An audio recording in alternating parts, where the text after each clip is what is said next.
Ah. Avance, merci. C'est bon. C'est bon.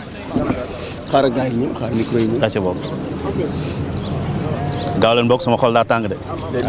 waay. lu tàngal sa xol. C'est bon.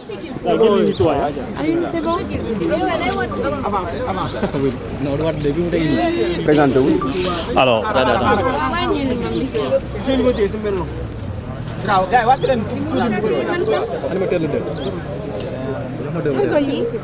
C'est bon, je peux commencer? Oui, allez. Alors, bonsoir tout le monde. Alors, je me présente Youssouf Diallo, je suis le mandataire de la coalition Jëf ak Thione Niang. En français par rapport à... Alors, en français, je vais vous dire que on vient d'assister à une forfaiture qui ne dit pas son nom. Alors, nous sommes arrivés au niveau de la salle de délibération et notre clé qui a été mise sous scellé a été projetée par les techniciens donc, du Conseil constitutionnel. À notre grande surprise, alors, nous avons présenté dans la clé qui contient toutes les informations par rapport aux parrains requis. Et dès le premier jour de contrôle, nous avons déposé 52 220 parrains. Et lorsqu'il a ouvert la région de Dakar, il a juste constaté qu'il y a un seul parrain sur 10 000 sur la région de Dakar. Et aussitôt, il s'est mis à dire que le fichier n'est pas exploitable. Alors moi, je dis en tant que j'étais accompagné de mon informaticien, quand vous saisissez un fichier, il peut y arriver donc qu'il y ait des erreurs de saisie. Sur 10 000 parrains quand même, on ne peut pas dire un seul parrain exploité qui présente donc des anomalies, dire que le fichier n'est pas exploitable. Et là, c'est quelque chose que nous regrettons. Donc à ce stade de la démocratie donc, au Sénégal, quand on vient pour contrôler un fichier électronique, en principe, il devrait prendre toutes les dispositions requises pour que le contrôle soit efficace. Alors, lorsqu'on a posé des questions à savoir comment sur 10 000 parrains, un seul parrain sur la date d'expiration présente des anomalies, comment vous pouvez tirer en conclusion que le fichier n'est pas exploitable? Et c'est une question qui les a dérangés. Et aussitôt, ils nous ont demandé de libérer la salle. Et voilà le constat que nous venons de subir, cette forfaiture sur une candidature aussi sérieuse que la candidature du président Thione Niang. Pendant 3 mois, nous avons sillonné le Sénégal. Nous avons pendant 3 mois avec nos volontaires donc, travaillé sérieusement et aujourd'hui le résultat est là. En termes clairs, vous êtes recalé? Ouais, en termes clairs, on est recalé. Sur des termes vraiment très fallacieux que nous pouvons vraiment contester et que nous contestons vigoureusement. Est-ce que c'est vrai que vous avez modifié le fichier? Non, le fichier n'a jamais fait l'objet de modification. Je prends en témoin mon technicien qui est là parce qu'on a respecté les consignes qu'ils nous ont données. Donc si le fichier avait été modifié, c'est sûr qu'ils ne pourront même pas ouvrir le fichier à plus forte raison de l'exploiter. Donc ça n'a jamais fait l'objet de modification. Mais pire encore, comment on peut présenter un fichier avec 14 régions plus la diaspora, vérifier 2 seules régions et après prendre comme conclusion que le fichier n'est pas exploitable? Je pense que c'est vraiment désolant donc à ce terme. Et je le dis à haute et intelligible voix que ce qui se passe dans ce pays-là, c'est anormal, c'est injuste. On ne peut pas sur des régions fallacieuses écarter une candidature aussi sérieuse que la candidature du président Thione Niang. Alors, s'il y a des possibilités de faire recours, effectivement, parce que ce qui nous a même fait mal, c'est qu'on les a demandé le next step. Après ça, qu'est-ce qui va s'en suivre?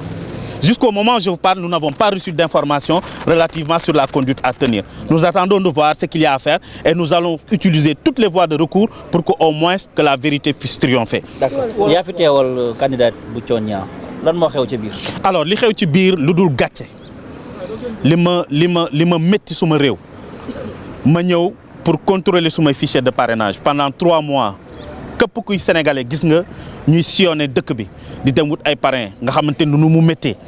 Donc ñu ñëw tey pour contrôler suñuy parrain ñu dugg ci salle de délibération bi ñu présenter suñu clé ñu commencé exploiter la région de Dakar. Région de Dakar ñun ñaari fichier lañ ko def parce que bu matee 10 000 tu es obligé nga ubbiwaat beneen feuille. Bu ñu ubbee la région de Dakar sur 10 000 parrains benn parrain sur date d'expiration bi kese moo am erreur mu exploité waat deuxième fichier Dakar bi amul erreur.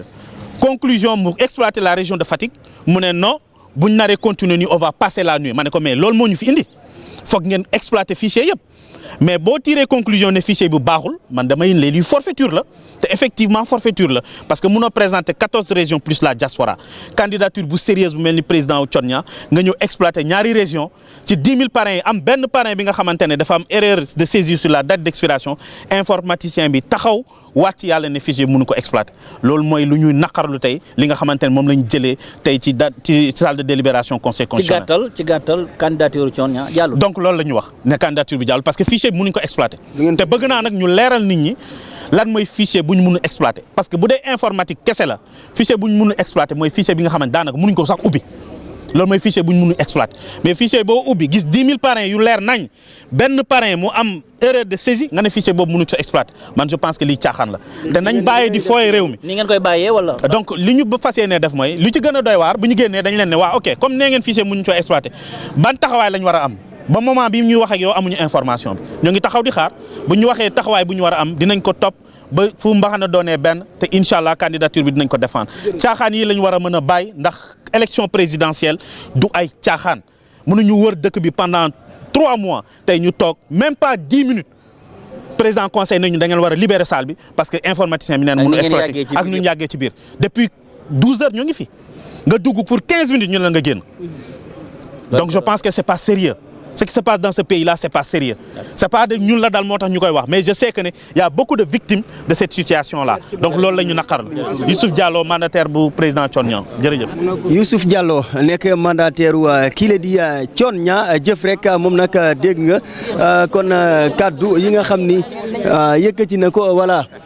moom nag li mu xamle mooy que ni moom Youssouf Diallo ñoom en tout cas ñi leen di waa conseil constitutionnel dañu leen xamal rek que ni vraiment seen fichier seen clé bi mënuñu ko exploiter loolu nag nekk li nga xam ne en tout cas lu ko métti la parce que dafa jàpp ni yëf yi manque de sérieux da ci am loolu rek moom la indi rôle en tout cas ci li nga xam ni wax na ko parce que ñoom mënuñu am candidat bu sérieux comme kii la di Thionia ñëw ak li mu wër ci Sénégal lu tolloo ak ñetti weer mu wër ko Sénégal gépp représenté 14 régions plus la diaspora ñëw ci benn 10 minutes 15 minutes ñu wax la ni la da ngay dem parce que li nga xam ne moo di sa clé USB kenn mënu ko exploiter loole nag nekk li nga xam ne en tout cas ñoom métti na leen parce que ñoom moom ci boppam nee na question bi nga xam ne laaj na ko waa conseil constitutionnel mooy lan moo ci topp lan la ñu war a defaat ba tey amuñu tontu mais lan leen ci tegal mooy que ni vous allez libérer la salle maanaam da ngeen di génn ci biir fi nga xam ne moom moo di ci